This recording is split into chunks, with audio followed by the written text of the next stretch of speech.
This is TechCrunch. Bluesky is getting its own photo-sharing app. I'm Imran Sheikh, and it's now time for your Thursday Daily Crunch, starting with 3 big headlines.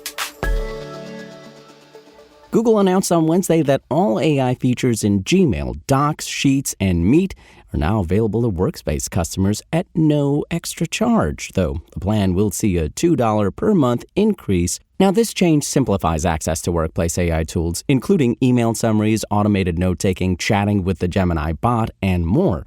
You see, previously, customers who wanted to use all of the AI features needed to pay an additional $20 per user per month for the Gemini for Workplace plan on top of the $12 for the Workspace Business Standard plan. Now, the standard plan's a lucky $14 per user per month.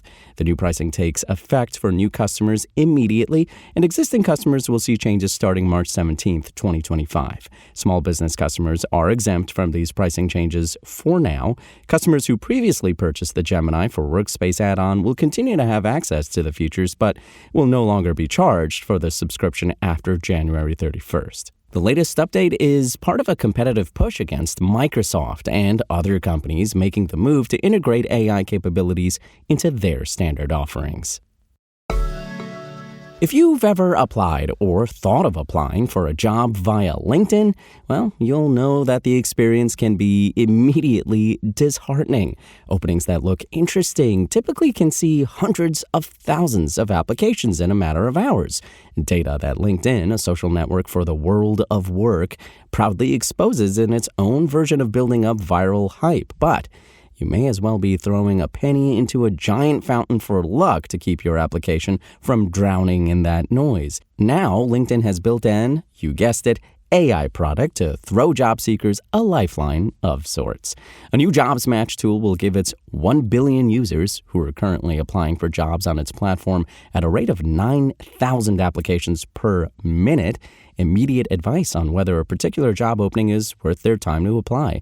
Alongside this, it's launching a recruitment AI agent aimed at smaller businesses, a synthetic version of the recruitment managers and teams that larger businesses typically use to devise job applications, tap qualified candidates, and triage applications.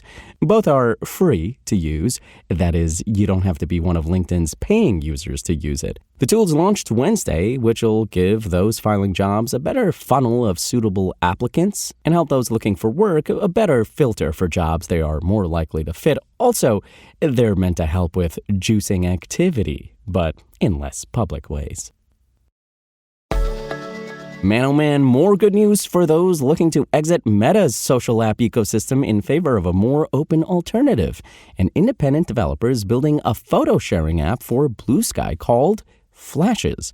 The soon-to-launch app is powered by the same technology that underpins Bluesky, the AT protocol, and has been built using code from the developer's earlier Bluesky client, Skeets. When launched, Flashes could tap into growing consumer demand for alternatives to big tech's social media monopoly. This trend has led to the adoption of open-source, decentralized apps like Mastodon and Bluesky, among others, including the recently launched pixel-fed mobile apps built on Mastodon's ActivityPub protocol. It's also, in part, what's fueling TikTok users' shift to the Chinese app RedNote ahead of the U.S. TikTok ban. That is, U.S. users are signaling that they would rather use a foreign adversary's app than return to Meta at this point. Woof. Now, as previously touched upon, Flashes itself is based on Berlin developer Sebastian Vogelsang's earlier app Skeets, his initial foray into creating consumer-facing apps for the growing social network Bluesky, which now tops 27.5 million users. Now, while Bluesky offers its own official mobile client, Skeets differentiated itself by focusing on the needs of iPad users, as well as customized accessibility features for blind and low-vision users, as that's one of Vogelsang's areas of expertise. The developer expects to be able to launch Flashes to the public in a matter of weeks, with a test flight beta arriving ahead of that. Interested users can follow Flash's account on Bluesky for further updates. Now for today's startup news in about 1 minute. Colossal Biosciences, the company that's famously on a mission to bring back the woolly mammoth and 2 other extinct species, has raised a $200 million Series C at a $10.2 billion valuation. The funding comes 2 years after the company closed its previous round at a reported valuation of $1.5 billion.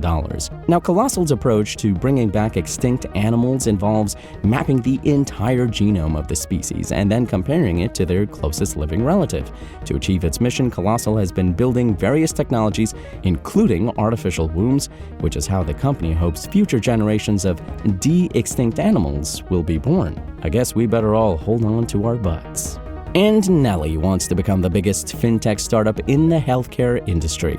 The Berlin-based startup is already working with more than 1,200 medical practices in a handful of European countries.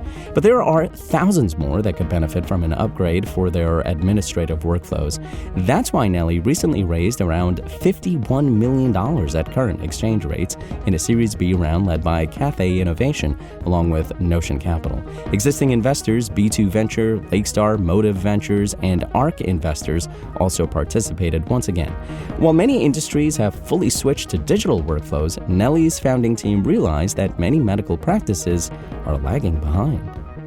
And that's your Daily Crunch. Today's stories were reported by Lauren Forrestal, Ingrid Lunden, Sarah Perez, and more beautiful, lovely TechCrunch journalists. We'll see you here tomorrow. Same tech time, same Crunch channel, and until then, find us at TechCrunch.com.